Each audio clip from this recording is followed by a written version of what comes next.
আইতেছি।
Arı kırdı ben. İyi nara diyor. De yarın ne te faşkorun ne hayın da te fayda lo. Yenda. Anne şurada şu yenda. Yenda bir tane te fayda. Attı bayla da.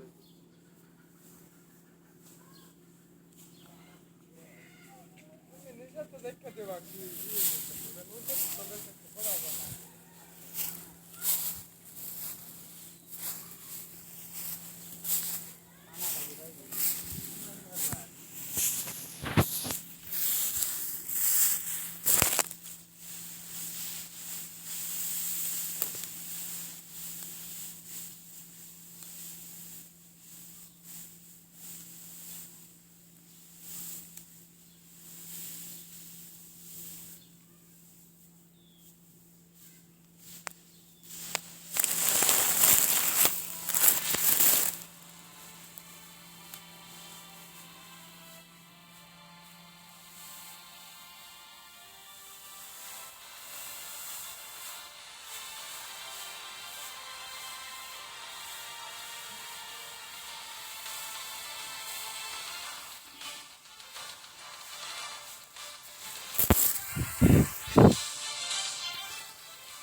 Total gaming उनका मुकाबला हो सकता है थोड़ी देर में house of blood के साथ। और यहाँ पे काय को उन्होंने बहुत ही अच्छी तरीके से नॉकआउट कर दिया है।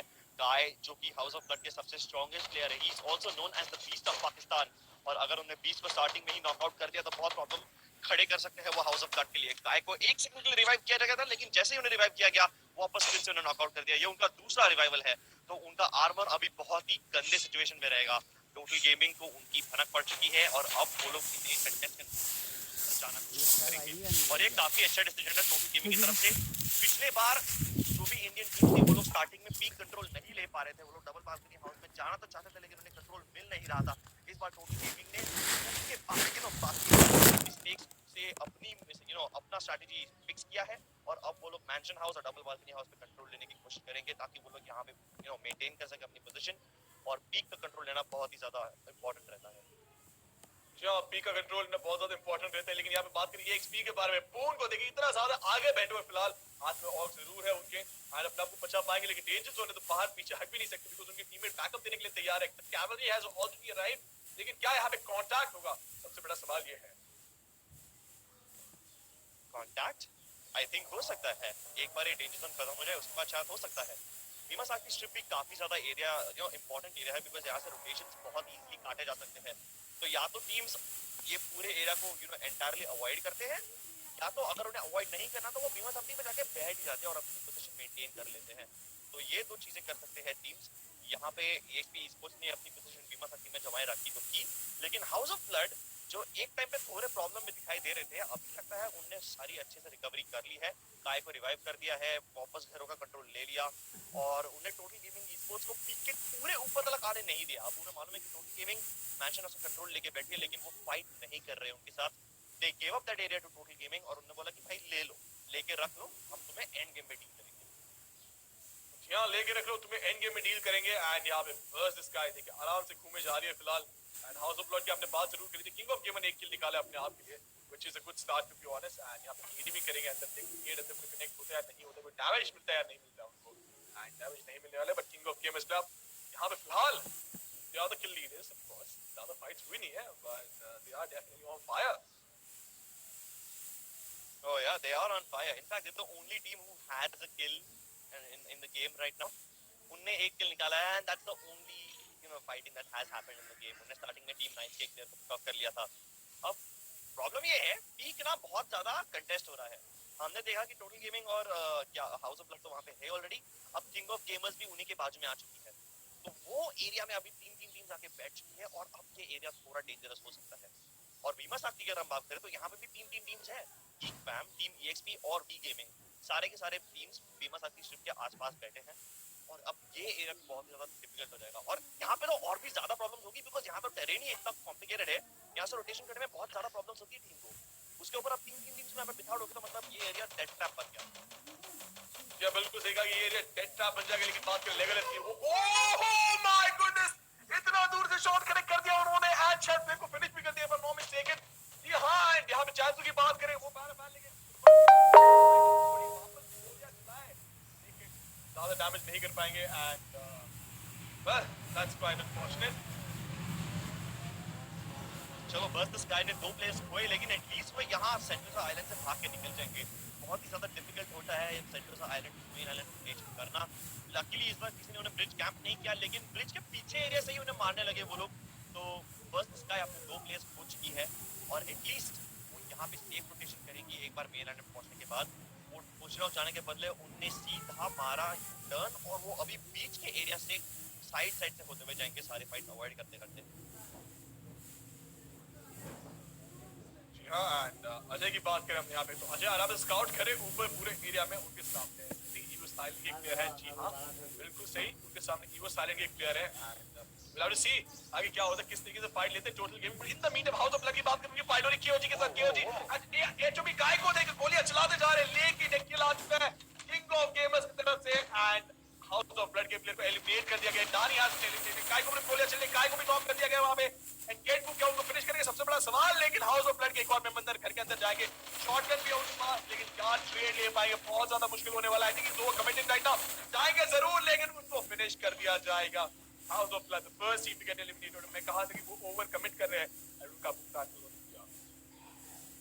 जी हाँ, हाउस ऑफ ब्लड के पास हाई ग्राउंड था, उन्हें किंग ऑफ गेमर्स के साथ फाइट करने की जरूरत थी तो नहीं, लेकिन उन्होंने सोचा यार अगर हम किंग ऑफ गेमर्स को स्टार्टिंग में एलिमिनेट कर देंगे ना तो एक बहुत ही ज्यादा स्ट्रॉन्ग टीम यहाँ से निकल जाएगी और हम लोग के लिए प्रॉब्लम्स कम हो जाएंगे, लेकिन गलती से गनशॉट ने खुद को नेल कर दिया।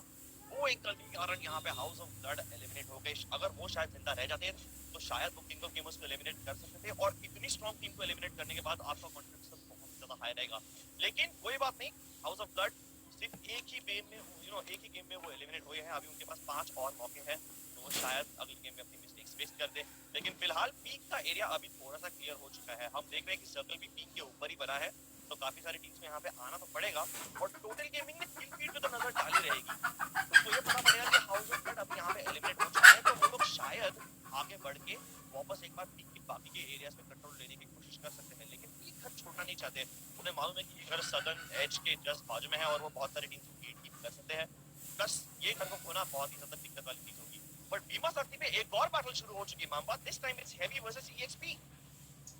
जी हाँ, बिल्कुल सही कहा, हेवी वर्सेस ईएक्सपी। लेकिन यहाँ पे दर्शकों को मैं एक और चीज बताऊंगा क्विकली, कि जो इंफॉर्मेशन प्लेयर्स को मिलती है actually different from what we get. उनको टीम का नाम नहीं दिखता, they only see random numbers और रैंडम इंफॉर्मेशन जो उनको पता नहीं चलने देता कौन सी टीम है, which is a very good thing. But यहाँ पे मैं बात करना चाहूंगा ईएक्सपी के बारे में वापस। देखिए पूर्वड़ इतनी ज्यादा दूर से गोलियां चलाने की कोशिश करी, डैमेज इतना ज्यादा थे, बैंड को नॉक कर दिया उन्होंने। बहुत ही ज्यादा शानदार गेम प्ले उनकी तरफ से। टून को just being an absolute beast that he is, and have के बैन को देके आगे जाने की कोशिश करे, हाथों में बैन, दिलों में सपने। क्या किल निकालेंगे यहाँ पे, क्या अपने आप को बचा पाएंगे? वो तो बहुत ही ज्यादा मुश्किल लग रहा है। हैवी काफी ज्यादा खतरे में, 2 प्लेयर नॉकआउट पड़े हैं। ताकना लेफ्ट साइड से बैंक करने की कोशिश करेंगे, लेकिन होइसांग उन्हें सीधा नॉकआउट कर देंगे as he tries to go in between two walls. अब यहाँ पे किम चॉन क्या ही करेंगे, वो दूर भागने की कोशिश करेंगे, लेकिन उन्हें चेस किया जा रहा है। एक किल निकाला उन्होंने, दैट्स इट। एक नॉक, एक किल नहीं, सिर्फ एक नॉक निकाला। और EXP Esports ने यहाँ पे बहुत ही अच्छी तरीके से एक और टीम को एलिमिनेट कर दिया है। 4 किल्स इन देयर फेवर, और हम आ चुके हैं सिर्फ लास्ट के 10 टीम्स में। 2 टीम्स ऑलरेडी एलिमिनेट हो चुकी है ये गेम से। 2 टीम्स एलिमिनेट हो चुकी है गेम से। लेकिन यहाँ पे किंग ऑफ गेमर्स की बात करें तो उनके पास 4 किल्स अपने आप के लिए, एंड काफी अच्छी पोजीशन में भी। उनकी जो शुरुआत है बहुत ही ज्यादा धमाकेदार शुरुआत रही है क्रिप्स, and it's just incredible to see a team getting off on such good confidence.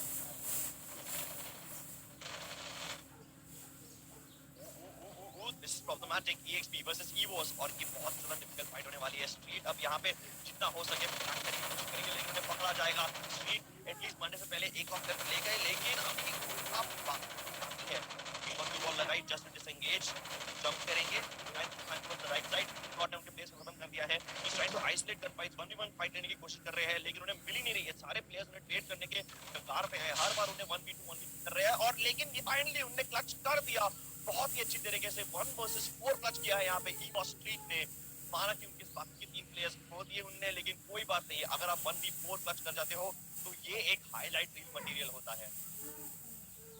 जी हाँ, हाईलाइट रील मटेरियल होता है, बिल्कुल सही कहा आपने। एंड यहाँ पे टोटल गेमिंग लेकिन द स्वीट टाइम, अगर जोन की बात करें तो बीमा शक्ति स्ट्रिप के राइट साइड पे थोड़ा पीक को कवर करते हुए जोन बना हुआ है, and he will start rotating. अब पीटीएस की बात करें, लंबा रोटेशन कर रहे हैं, टोटल गेमिंग को बैकस्टैप कर सकते हैं वर्सेस का यहाँ पे। एंड टोटल गेमिंग सोच रही है यार पीक का जो कंपाउंड है हम उसका कंट्रोल ले लेते हैं, अभी निकल भी चुके हैं, तो बहुत अच्छी तरीके से रोटेट कर रहे हैं यहाँ पे।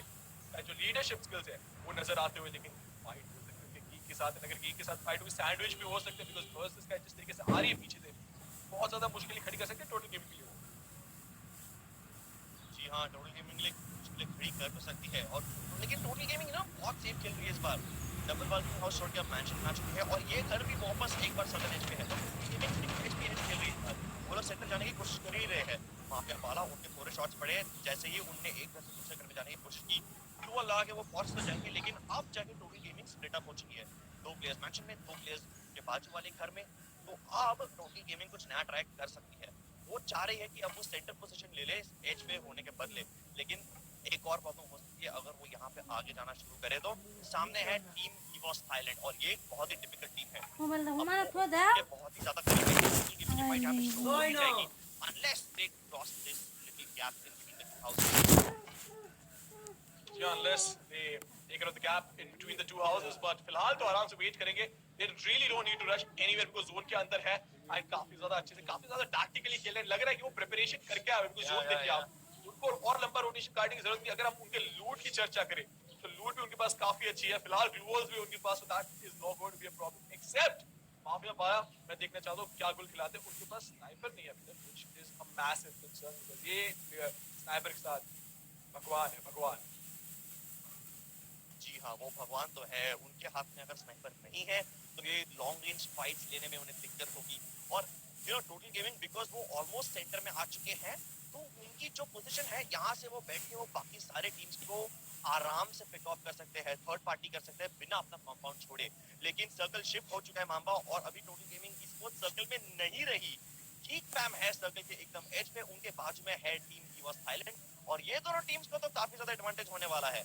ईवोस थाईलैंड आराम से सर्कल के अंदर आ तो सकती है, लेकिन टोटल गेमिंग को दिक्कत हो जाएगी। टोटल गेमिंग को ईवोस थाईलैंड से फाइट लेनी ही पड़ेगी सर्कल के अंदर आने के लिए।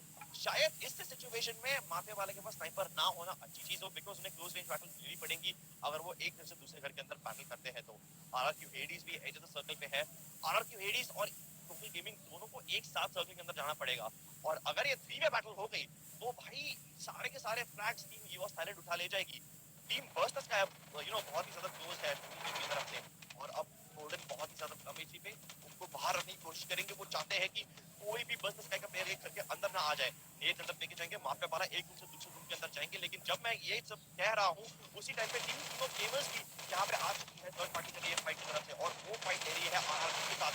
बहुत ही ज्यादा बैटल इंटेंस हो रही है यहाँ पे, और ये अजय डबल ट्रैक करते हुए बीओ को नॉकआउट कर दिया है, किल कंफर्म भी कर दिया, और इसी तरह से वो बर्स्टर्स के प्लेस को अंदर आने नहीं दे रहे। ब्लू वॉल से दरवाजे को ब्लॉक कर दिया है ताकि वो ट्रेड ना हो जाए। बासी अभी बाहर जाएंगे और वो फ्लैंक करने की कोशिश करेंगे, लेकिन वो फ्लैंक छोड़ो, वो तो सीधा अगले एरिया पे जाने की कोशिश कर रहे हैं। उनके बाकी के टीममेट्स फाइट कर रहे हैं, जबकि वो वासी को अकेले आगे भेज रहे हैं जोन के अंदर जाने के लिए। जी हाँ, और ये अच्छी स्ट्रैटेजी हो सकती है, लेकिन एक ही दिक्कत है, उनका एक प्लेयर ऑलरेडी एलिमिनेट हो चुका है, so they don't have that numbers advantage। Vasu की बात करें, गोलियां चलाने की कोशिश, उनकी फाइट हो सकती है यहाँ पे बहुत ही जल्द। एंड देखिए गोलियां जरूर चलाई उन्होंने, लेकिन नहीं निकाल पाए। आराम से वेट करें, क्या वो बच पाएंगे? जी नहीं। यूओ के पीछे एक और प्लेयर, वासियों को हमें एलिमिनेट कर दिया गया। टोटल गेमिंग के लिए दिक्कतें बढ़ती जा रही, लेकिन ईवोस थाईलैंड भी यहाँ पे एलिमिनेट हो चुके हैं। कितनी देर टोटल गेमिंग और सर्वाइव कर पाएंगे सवाल ये उठता है। एंड ईवोस ई-स्पोर्ट्स भी एलिमिनेट होंगे नंबर 5 पे। First sky has been eliminated as well as total gaming भी eliminate हो गई है, तो very unfortunate। अब आ चुकी बात 3 टीम्स के बीच में 4 versus 4 if I'm not mistaken, and यहाँ पे ये जो 3 वे बैटल होने वाली है बहुत ही ज्यादा इंटेंस होगी। बिकॉज़ देखिए अब बात करें एरिया की, ओपन एरिया फाइट्स है, सॉलिड कवर है, थोड़ा थोड़ा ट्री कवर भी आपके पास, लेकिन ब्लू वॉल्स का बहुत ज्यादा इस्तेमाल होने वाला है। एंड अगर आप ब्लू वॉल लगाने में ऐसी गलती करेंगे कि थोड़ी ऊपर रह गई तो दिक्कतें बढ़ेंगी, and you will have to use your utility very carefully. Big की बात करो, देखिए मैं हमेशा कहता हूं जो डीएमआर वाला मेटा आ चुका है आखिरी के सर्कल में, बहुत ज्यादा इंपॉर्टेंट है ग्लू वॉल तोड़ने के लिए। यहां पे टीम्स दिखा रही है कि नया meta is definitely better than the old one. जी हाँ, अभी इन सारे टीम के बीच में इतना ज्यादा गैप है कि ये लोग डीएमआर से पहले सारे प्लेयर्स वॉल तोड़ेंगे, रिसोर्सेस खत्म करेंगे, और जो भी टीम्स हाई ग्राउंड पे है वो नेट से बाकी टीम्स को नॉकआउट करने की कोशिश करेंगे। और ये नेट बहुत ही शानदार गीक करके 2 प्लेयर्स को नॉकआउट कर दिया है। किंग ऑफ गेमर्स के ओसाका ने वो हाई ग्राउंड से फ्लैंक कर रहे हैं, जबकि केविन बाजू से फाइट ले रहे हैं वी गेमिंग के प्लेयर्स के साथ। अब गीक के अकेले प्लेयर बचे हैं और ओसाका उन्हें मारने की कोशिश करेंगे, लेकिन इसी दौरान वी गेमिंग के सारे प्लेयर्स अंदर आने की कोशिश करेंगे। वॉज जस्ट खत्म होता ही नहीं है, उनके पास इतना सारा कवर है और उनके पास नीड्स भी बहुत सारे हैं। मेको ने केविन को यहाँ पे नॉकआउट कर दिया, डेंजर मैन इज आउट। अब ओसाका एक झाड़ के पीछे फंस चुकी है, सारे के सारे प्लेयर्स उनके ऊपर फोकस कर रहे हैं, जैसे किसी ने उन्हें प्लान करने की कोशिश की, आई और किक को एलिमिनेट कर दिया जाएगा। लास्ट 2 टीम्स मामा, ये बहुत ही ज्यादा इंटेंस हो रहा है यहाँ पे। लास्ट 2 टीम्स डेट भी डाले, बिगसू की किल निकाल पाएंगे। जी हां, बिगसू विद द MP5, क्या शानदार प्रदर्शन, वहां पे नेट डाल के सामने वाले प्लेयर को फ्लश किया, एंड जैसे बाहर आए MP5 लेके उन्होंने नेट कर दिया यार। लेकिन क्या शानदार गेम प्ले दिखाया यहाँ पे वी गेमिंग ने, एंड बिगसू at the end just an absolute piece with the SMG, बहुत ही ज्यादा शानदार प्रेजेंस ऑफ माइंड भी। बिकॉज़ देखिए आपके पास अब सामने ग्लूवल हाथ में SMG, ग्लूवल इतनी जल्दी आप तोड़ नहीं सकते, लेकिन उन्होंने नेट डाल के सामने वाले प्लेयर को फ्लश किया, एंड देन अपनी MP5 का इस्तेमाल करके उन्होंने उनको एलिमिनेट किया। तो यार presence of mind absolutely on point. जी हाँ, बहुत ही ज्यादा अच्छा दिखाया उन्हें प्रेजेंस ऑफ माइंड, जिस तरह से उनने सारे फाइट्स को आइसोलेट किया और देखा कि वो ओवरवेल्म ना हो जाए, इतने सारे फाइट्स वो एक साथ ना ले, आराम से 1v1 करके उन्होंने फाइट्स ली और बहुत ही ज्यादा अच्छे तरीके से एनिमीज को उनके कवर से फ्लश आउट किया, और जब वो कवर से बाहर आ गए उनको मारना तो काफी इजी हो गया। तो बहुत ही अच्छा प्रदर्शन डी गेमिंग की तरफ से। वही गेम की तरह से बहुत ही ज्यादा अच्छा प्रदर्शन। डिस्कशन, लेकिन बात करें बाकी सारी टीम्स के बारे में भी, तो यहाँ पर मैं सबसे पहले हमारी जो भारतीय टीम उनके बारे में चर्चा करना चाहूंगा, बिकॉज ऑफ कोर्स हमारी टीम है यार। पहली चीज, प्रिपरेशन करके आज लग रहा था, बट मेरा सबसे बड़ा सवाल, did they not try to get their proper route, या फिर बाला को स्नाइपर मिली नहीं? क्या कारण हो सकता है? सबसे इंपॉर्टेंट, सबसे पहला सवाल ये, बिकॉज बाला की जो लूट थी उनके पास थॉमसन थी और प्लाज्मा गन थी, सो आई एम नॉट श्योर वो ज्यादा पैसिव खेल रहे थे या फिर स्ट्रैटेजी के साथ आए थे। ये तो मैच के और दिन के बाद ही पता चलेगा, बट आई फेल्ट कि कहीं ना कहीं थोड़ा डर जहन में जरूर था कि पहला मैच है and they want to get off to good start. Pressure बहुत ज्यादा फील कर रहे होंगे, I mean no doubt right, 150 crore की आबादी है यार, प्रेशर तो होगा ही। जी हाँ, प्रेशर तो होगा, लेकिन वो प्रेशर को डील करने के लिए उन्हें काफी अच्छी टैक्टिक लगाई थी। अब अनफॉर्चुनेटली जोन उनके फेवर में नहीं आया। टोटल गेमिंग जैसे कि हम देख रहे थे, उन्हें स्टार्टिंग में पीक के सारे घरों का कंट्रोल ले लिया था, सारे इंपॉर्टेंट कॉम्पाउंड का कंट्रोल ले लिया था, लेकिन जब जोन उनकी तरफ से बाहर शिफ्ट होने लगा तब वो बहुत ज्यादा दिक्कत में आ गए, बिकॉज उनका मुकाबला हुआ बर्स्ट स्काई के साथ, ईवॉस थाईलैंड के साथ, और साथ ही साथ में किंग ऑफ गेमर्स भी वही एरिया से रोटेट कर रहे थे। तो यार तीन तीन टीम जब एक साथ एक दूसरे से फाइट कर रहे हो और वो सारे के सारे जोन के बाहर हो, यार वो सारे के सारे ही टीम एलिमिनेट हो जाएंगे, वहां पे कोई नहीं जीतेगा, कोई भी वो फाइट नहीं जीतेगा। जो भी टीम सर्कल के अंदर ऑलरेडी है उनको बहुत ज्यादा एडवांटेज मिल जाता है।